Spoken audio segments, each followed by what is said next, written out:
A Chinese spy ship slowly creeps closer to a U.S. aircraft carrier, just in the middle of one of the world's most heavily contested waters, the South China Sea. What happens next? Today, let us dive into the heart of modern naval warfare in the South China Sea.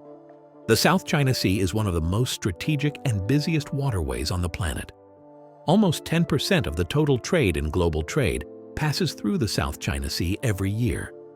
Many countries claim parts of these waters like China, Taiwan, the Philippines, Malaysia, and Vietnam, but the recent push of China to militarize artificial islands and control key routes has increased the tensions. The U.S. is maintaining a strong presence in the sea to protect its freedom of navigation and to support its allies.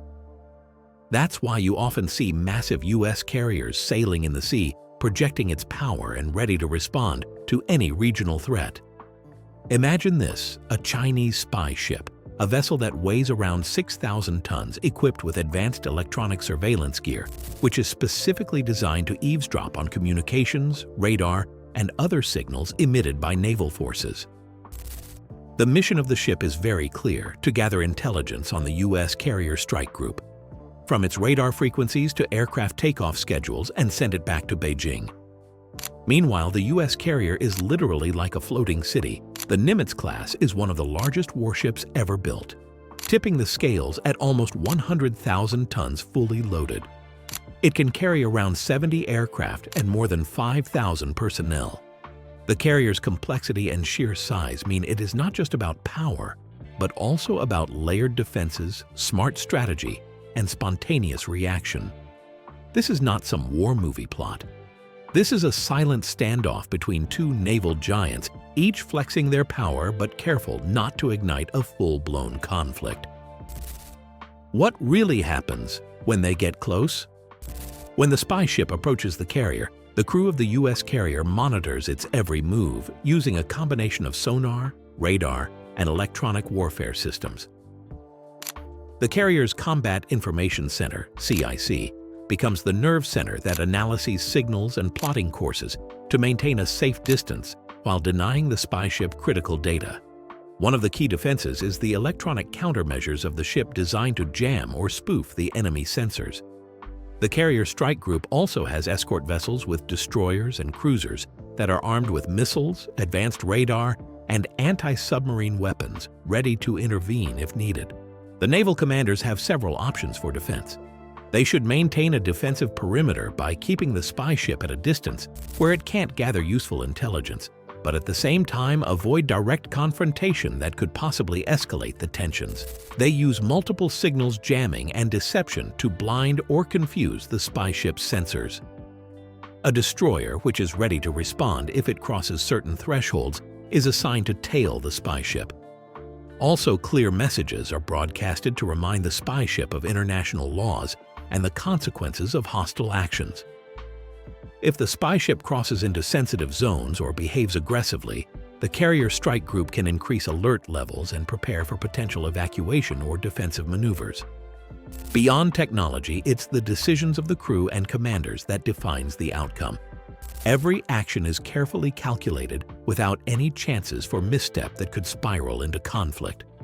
Awareness about the situation is very important. Understanding not only where the enemy is, but what their intent might be is the key.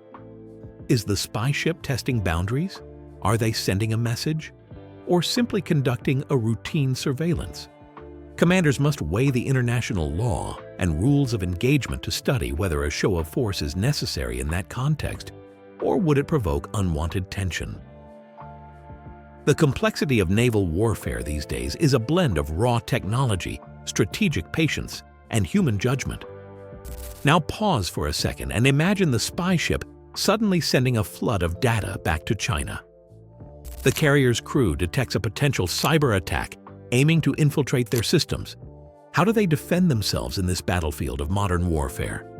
What happens when the fight is not just about guns and missiles, but also about firewalls and encrypted signals? We're diving deeper into the unseen wars inside the ship's network, where the future of naval combat is being written today. The Chinese spy ship can listen in on communications and radar emissions with its powerful signal interception equipment, and it can even try to hack the networks that control weapons and aircraft. The U.S. Carrier Strike Group counters with layered cyber defenses like encrypted communications, where all sensitive communications are heavily encrypted to prevent interception. Constant monitoring for unusual activity inside their networks and actively disrupting enemy radar and communication signals reduces their effectiveness. Also, false signals are sent to confuse or mislead the enemy surveillance. The carrier's cyber warfare team works 24 hours with no rest to detect and neutralize threats before they become dangerous. It's a high-risk game where seconds count. The Carrier Strike Group is not alone. Many guided missile destroyers, cruisers, and support vessels form a protective bubble, and these ships monitor and, if necessary, intercept approaching threats. Carrier-based aircrafts from FA-18 Hornets to E-2 Hawkeye early warning planes patrol the skies, extending the group's eyes and ears far beyond the horizon. These aircraft don't just patrol, they dominate the airspace. The FA-18s can intercept potential threats in minutes, while the E-2 Hawkeye is able to scan hundreds of miles with its radar dish. Just like that, they create an aerial shield that's nearly impossible to breach. These jets are the first responders if the spy ship launches drones or aircraft to snoop in. There is a seamless coordination between the air and the sea. This quick response capability prevents any further surprises in the vicinity of the carrier. The escorts may use warning maneuvers or even non-lethal countermeasures like flares and chaff to confuse or discourage the spy ship if it tries to approach too closely. Every component of the team works together to safeguard the carrier, which is the center of American naval might. The most important aspect of these tense interactions is to follow the rules of engagement, ROE. These guidelines specify when and how to apply the force. Avoiding escalation while protecting the carrier and crew is always the aim. Mistakes can have far-reaching effects in the South China Sea, a region that saw many historical disputes and national pride. To guarantee that every action is calculated and purposeful, commanders continuously coordinate with Washington and regional allies, and lines of communication are always kept open. The standoff between a Chinese spy ship and a U.S. aircraft carrier in the South China Sea vividly showcases the challenges of modern naval warfare. It involves more than just ships and weapons. It also involves cyber defense, electronic warfare, and incredibly quick human judgment and decision-making. This encounter shows the true necessity of the delicate balance that holds global security in jeopardy between displaying strength and preventing conflict. The world anxiously watches the sea as surveillance ships close in, and aircraft carriers remain untouched to project its power and influence. If there's one thing we learn from these naval rivalry, it's that today's battles are fought on many fronts, like visible and invisible. The spy ship and the aircraft carrier are symbols of a high-stakes struggle for power, control, and peace. What do you think would happen if this standoff escalated? Would diplomacy resolve everything, or are we getting closer to an open conflict? Drop your thoughts and theories in the comment section below. If you enjoyed this deep dive into naval strategy and modern warfare, hit that like button, subscribe for more similar videos.